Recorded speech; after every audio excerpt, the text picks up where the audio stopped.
2025 SLST 9, 10, 11, 12 PVR and medical test নিয়ে গুরুত্বপূর্ণ update. Please তোমরা ভিডিওটা মন দিয়ে দেখবে, আশা করি অনেক প্রশ্নের উত্তর পেয়ে যাবে। পিভিআর অ্যান্ড মেডিকেল টেস্ট কোথায় হবে?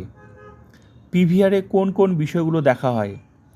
মেডিকেল টেস্টে কী কী টেস্ট হবে? কী কী ডকুমেন্টস লাগবে? কেউ কি বাদ যায় পিভিআর অ্যান্ড মেডিকেল টেস্টে? গুরুত্বপূর্ণ আপডেট রয়েছে, তো চলো দেখে নেওয়া যাক। সবার প্রথমে আমি মেডিকেল টেস্ট নিয়ে আপডেট দিচ্ছি, তারপর আমি পিভিআরের বিষয়টা দেখাচ্ছি। মেডিকেল টেস্ট শুরু হয়ে গেছে, পিভিআরও শুরু হয়ে গেছে, জোনাল মেডিকেল বোর্ডে মেডিকেল টেস্ট হচ্ছে। তো দেখাচ্ছি আমি।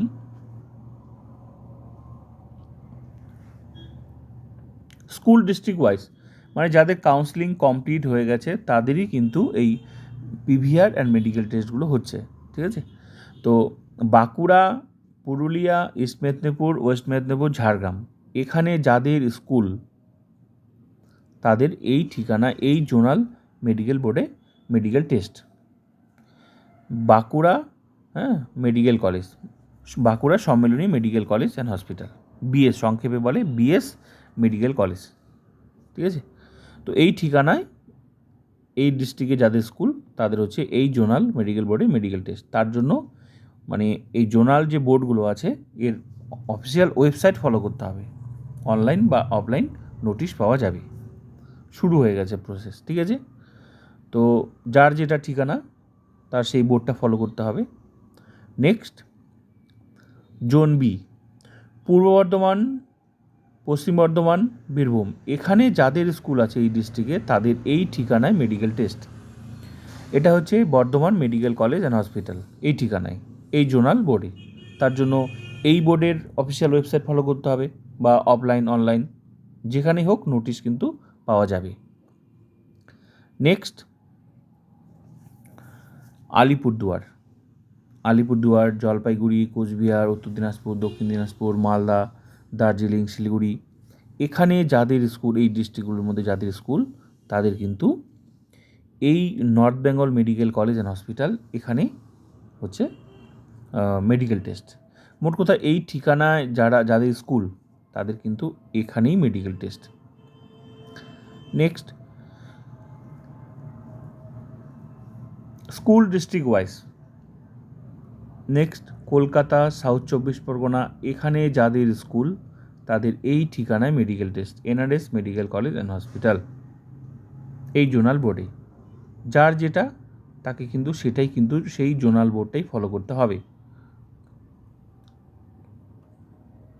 নেক্সট, হাওড়া, হুগলি, এখানে যাদের স্কুল এই বোর্ড, এই জোনাল বোর্ড ফলো করতে হবে, এখানে মেডিকেল টেস্ট হবে।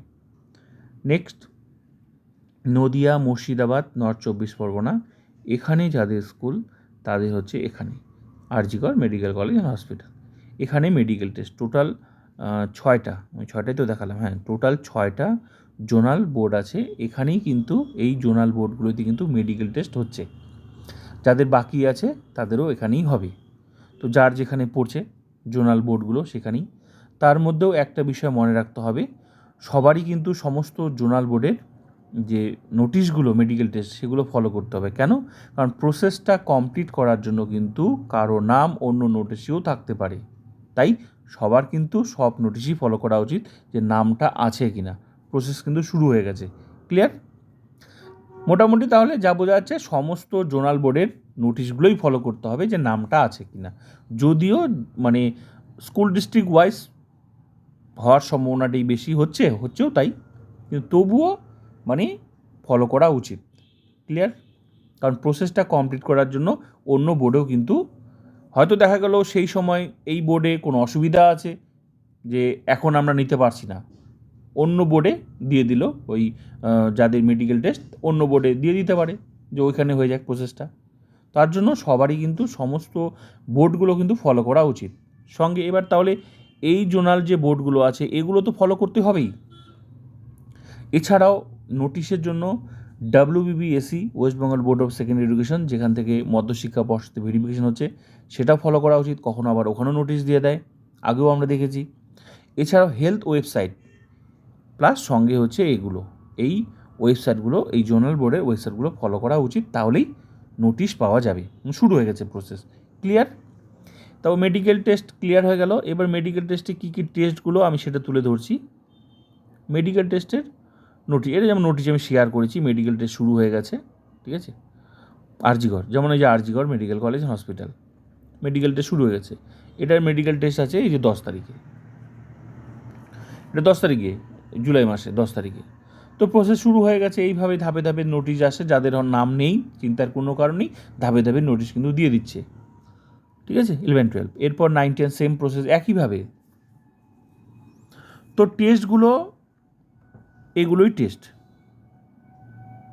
টেস্ট হচ্ছে, ঠিক আছে। সঙ্গে ডকুমেন্টস আছে, যেভাবে বলবে, কম বেশি হয় কখনো, মানে জোনাল বোর্ড অনুযায়ী, তবে বেশিরভাগ এগুলোই টেস্ট। ক্লিয়ার হয়ে গেল। এবার বিষয় হলো, মেডিকেল টেস্টে কি কেউ কি বাদ যায়? এরকম কোনো আপডেট নেই, যেহেতু এটা সরকারি চাকরিতে রুলস হয়ে গেছে। এটা তো আর পুলিশের চাকরি না, সরকারি চাকরিতে রুলস হয়ে গেছে যে এগুলো করতে হবে, ব্যাস, রুলস। তো আজ পর্যন্ত এরকম কোনো আপডেট নেই যে কেউ বাদ গেছে। তো এটাই হচ্ছে গুড নিউজ, যে বাদ কেউ যায়নি। আশা করা যায় ভবিষ্যতে কেউ, মানে এরকম নেগেটিভ কোনো আপডেট নেই যে বাদ গেছে। তাই এগুলো নিয়ে কোনো চিন্তার কোনো কারণ নেই। রুলস ফলো করতে হবে, টেস্ট জমা দিতে হবে, ব্যাস, এটাই। ক্লিয়ার হয়ে গেল মেডিকেল টেস্ট নিয়ে। এবার আসি পিভিআর নিয়ে। পিভিআর নিয়ে গুরুত্বপূর্ণ আপডেট, যে পিভিআর তাহলে কোথায় হবে? এগুলো তো মেডিকেল টেস্ট হলো, তো মেডিকেল টেস্ট এবার পিভিআর হবে নিজেদের লোকাল থানায়। এই যে মধ্যশিক্ষা পর্ষদ, তো আগে তো মধ্যশিক্ষা পর্ষদে ভেরিফিকেশন হবে কাউন্সেলিং হওয়ার পর।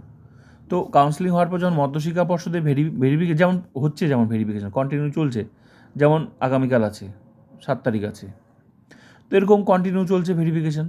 তো ভেরিফিকেশন হওয়ার পর এই যে ওখানে পিভিআর একটা ডকুমেন্টস জমা দিতে হয় না, মানে যা যা ফিল আপ করে, পিভিআরটা যে 3টা সেট ফিল আপ করে ডকুমেন্টসগুলো জমা দিতে হবে, তো ওখানে যা যা তথ্য লেখা হয়েছে সমস্ত তথ্যগুলো লোকাল থানা ভেরিফাই করে, মানে আগে তথ্যগুলো নিয়ে নিল।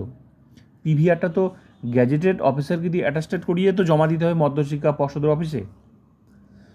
তো এসএসসি রিলেটেড যা যা তথ্য এতদিন জমা দেওয়া হয়েছে, যেটার উপরে চাকরিটা হচ্ছে, সেই সমস্ত ডকুমেন্টসগুলোই লোকাল থানা চেক করবে যে ঠিক আছে কিনা, কোনো অসৎ উপায়ে কোনো ডকুমেন্টস নিয়েছে কিনা, সেগুলো ভেরিফাই করে দেখবে, ব্যাস।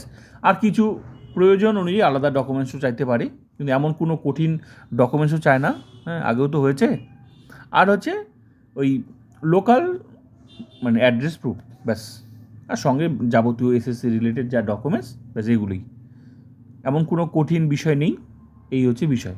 তবে আগে মধ্যশিক্ষা পর্ষদের আগে ডকুমেন্টস ভেরিফিকেশন হবে, যে 3টা যে পিভিআর সেট জমা দিতে হবে, ওখানে যে তথ্যগুলো আছে সেগুলোই কিন্তু